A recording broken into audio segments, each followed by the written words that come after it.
Thank you, Madam Chair. Secretary Carson, I've waited a long time for this moment, but the residents of my district, the 7th Congressional in Massachusetts, have been waiting far longer for your agency to do its job. Colleagues across the aisle earlier were critical of the passion and even the outrage that we've expressed on this side of the aisle. I'd make no apologies for that. This matter is very, very personal. Let me be clear, housing is a fundamental human right, and the displacement of families should be regarded as the public health crisis that it is.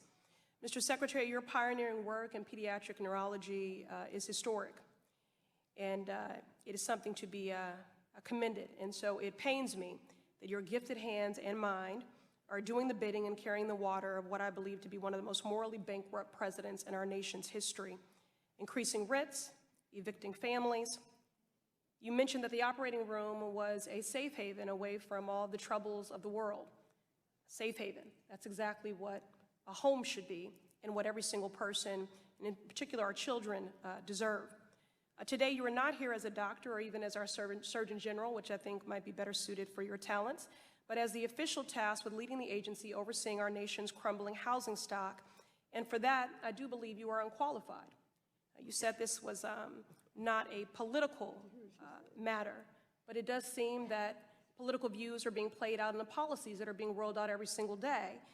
When you imply that people are living in public housing either because of a desire to be self-sufficient, questioning a work ethic, when we are eliminating a stock but not increasing supply, people in the Massachusetts 7th Congressional District would have to work 84 hours to afford a decent one-bedroom at fair market rent.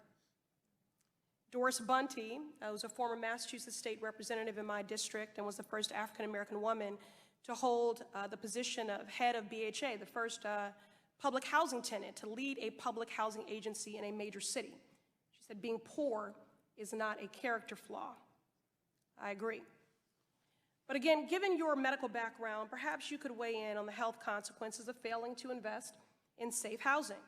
Mr. Secretary, since I am short on time here, yes or no, is stable and safe housing a social determinant of health? Sounds like you have not been here and heard most of my testimony. Please just answer the question, reclaiming my time. Yes or no, is stable and safe housing a social determinant of health? There is no question that housing is an important part of health. Yes or no? No question that it's a part of health. It is well documented that health problems such as lead poisoning, asthma, and injuries from trips and falls, especially amongst our senior population, can be linked to substandard housing conditions. Combined, these conditions result in billions a year in healthcare costs. Many of those most at risk of developing these conditions reside in public and federally assisted housing. Yes or no?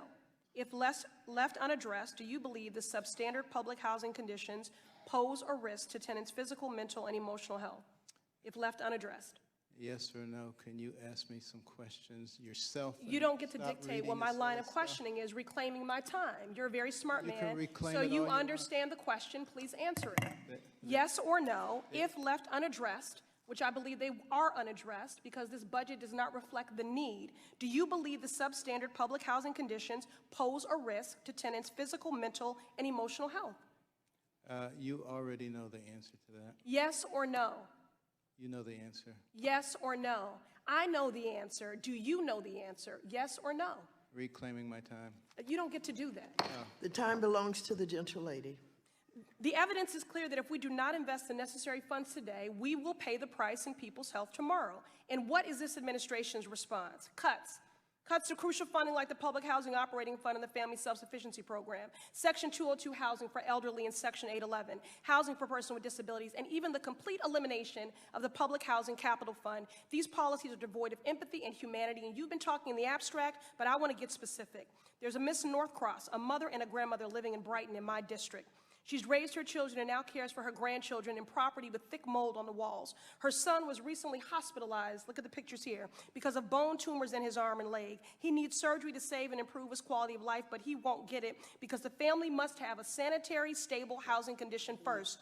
Their actual home literally poses a risk of post-op injury and infection. Her question to you is, what do they become? When you raise children in these conditions, what can they become? So yes or no? Do Ms. Norcross and her family deserve and live in these conditions because they are poor? If you've listened to any. Yes or no, do that I they have deserve to live in say, these conditions because they are you poor? know very well. Would you let your grandmother live in public housing? You know very well. Would you let your my grandmother view live in on public this. housing, yes or no? You know very well. Under your watch and at your helm, would you allow your grandmother to live in public housing under these conditions? Would be very nice if you would stop acting. You've stated that The your partner. gentleman from Florida.